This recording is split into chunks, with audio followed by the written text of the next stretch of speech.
শুভ রথযাত্রা। আজকে আমি আর আমার মা মিলে গিয়েছিলাম রথে, বাট আনফর্চুনেটলি আমাদের একটা প্রবলেমের কারণে আমরা রথ টানতে যেতে পারিনি। কিন্তু সন্ধ্যায় গিয়েছিলাম মন্দিরে। মন্দিরে যেয়ে দেখি কীর্তন শুরু হয়েছে, তো ভগবানের কাছে আমরা চিনি কলা দিয়ে ভগবানের দর্শন করে কিছুক্ষণ কীর্তন শুনে, যেহেতু দশভূজা বাড়ি কাছেই, তো সেখানে গিয়েছিলাম। দশভূজা বাড়িতে গিয়ে মায়ের দর্শন করে, ভোলানাথের দর্শন করে চলে গিয়েছিলাম বড় বাজার। বড় বাজারে গিয়েও দেখি ওখানে সন্ধ্যা আরতি চলছে, তো কিছুক্ষণ সন্ধ্যা আরতি দেখে ভগবানকে নমস্কার করি। দেন আমরা কিছুক্ষণ মেলা ঘুরলাম, যদিও মেলা তেমনভাবে বসেনি সেই দিন। আর এই মাটির হাঁড়ি পাতিলগুলো দেখলে আমার ছোটোবেলার কথা মনে পড়ে। ছোটোবেলায় মেলা মানে আমাকে এই মাটির জিনিসগুলো কিনতেই হবে, যদিও বাসায় আনার সাথে সাথে ভেঙে ফেলতাম।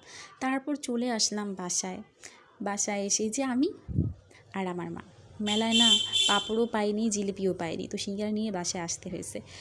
তো সিঙ্গারাগুলো অনেক টেস্ট ছিল। আজকে এ পর্যন্তই। কেমন লাগলো আজকের ভিডিওটি?